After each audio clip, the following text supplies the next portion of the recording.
Students, आज हम समझेंगे कि प्रिंसिपल ऑफ मोमेंट्स क्या होता है। यानी मैं यूं कह सकता हूं कि अगर हम एक बॉडी ले लें इस तरह से, या एक रॉड ले लें जिसमें कि मैं कहता हूं कि जिन जिन पार्टिकल से ये मिलके बनी है उनका मास एक जैसा है, ठीक है।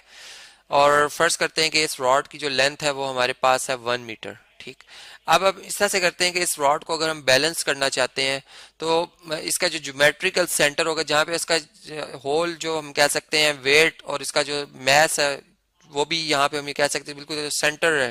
यानी इसका मैस का हम कह सकते हैं ये सेंटर ऑफ मैस है। यानी कि यहाँ से हम इसके बिल्कुल विदाउट यानी इसमें कोई रोटेशन प्रोड्यूस किए बगैर इसे मूव करा सकते हैं। ये इसका सेंटर ऑफ ग्रेविटी है, ये पॉइंट, ठीक है। तो अब इस पॉइंट से अगर हम देखें और हमने इसको बिल्कुल बैलेंस किया हुआ है तो इसमें कोई रोटेशन प्रोड्यूस नहीं हो रही। अब ये क्यों नहीं रोटेशन प्रोड्यूस हो रही?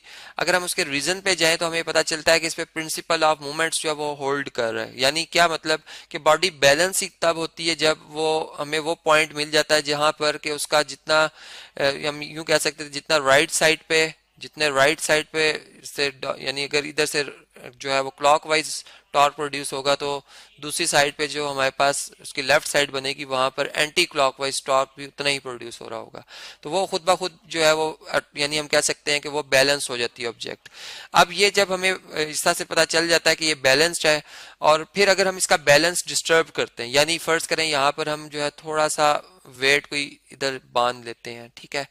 तो जिस तेजी से ये ऑब्जेक्ट इस तरह से आएगी, ये रॉड इस तरह से नीचे की तरफ आएगी, उतनी तेजी से ये पी पॉइंट से जो इसका दूसरा एंड में कह सकता हूँ ये ऊपर जाएगा। यानी कि यहाँ पर हम ये कह सकते हैं कि जितना टॉर्क जो है वो इस साइड पे प्रोड्यूस हुआ, ठीक है, जो कि क्लॉकवाइज है, यहाँ भी क्लॉकवाइज ही टॉर्क प्रोड्यूस हुआ और उसकी मैग्नीट्यूड सेम होगी। इसका मतलब कि वही बात कि बैलेंस करने के लिए जितना हमें एंटी क्लॉकवाइज टॉर्क चाहिए उतना ही क्लॉकवाइज टॉर्क भी रिक्वायर है। इसका मतलब कि अगर फर्ज करें इस पी जो पिवट पॉइंट है, यानी जिस पॉइंट पे मैंने इसे बैलेंस किया हुआ है, अगर इस पॉइंट को मैं इस तरह से रख दूं कि जैसा घड़ी की सुई है और आप देखते हैं कि वो बिल्कुल जो है वो जुड़ी हुई होती है, कि यानी इस तरह से जुड़ी होती है कि वो इस पॉइंट के गिर्द रोटेट कर सके, ठीक है। ऐसा से मैं इसे रोटेट करना चाह रहा हूँ।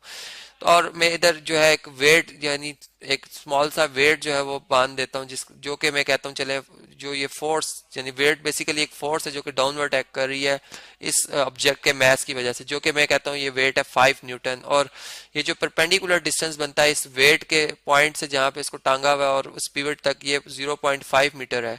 तो इससे जो टॉर्क प्रोड्यूस होगा उसकी मैग्नीट्यूड हम यहाँ से निकाल सकते हैं, जो कि हम यहाँ से जानते हैं जी उसका फार्मूला होता है फोर्स टॉर्क का, जी फार्मूला होता है force multiply by perpendicular distance, जो कि हमारे पास यहाँ पर क्या होगा जी डी, जो कि 0.5 मीटर है।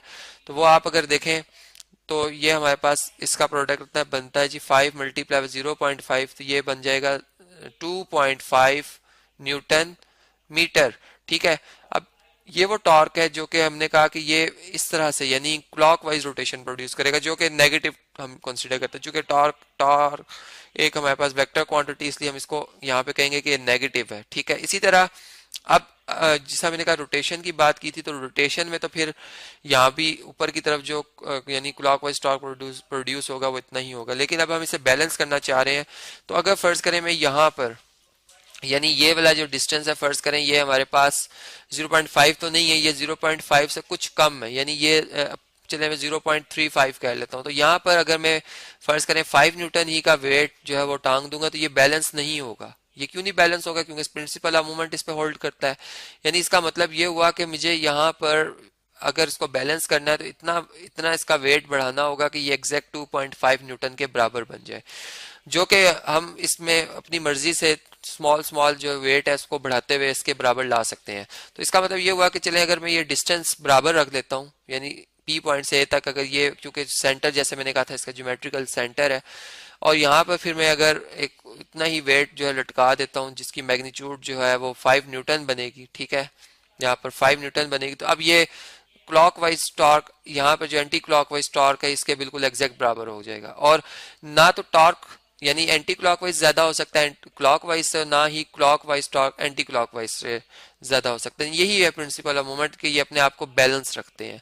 और अगर इनकी मैग्नीट्यूड भी हम यहाँ पे देख लें तो ये भी 2.5 न्यूटन मीटर बनती है। यानी मैं इन अदर वर्ड ये कह सकता हूँ कि एक बॉडी हमें बैलेंस तभी नजर आती है जब उसमें उसके जो तमाम टॉर्क्स, यानी जो दो तरह के टॉर्क्स की मैंने बात की है, उनका अलजेब्रिक सम जो है, यानी समीशन जिसको सिग्मा से जाहिर किया जाता है, वो 0 न्यूटन मीटर होगा।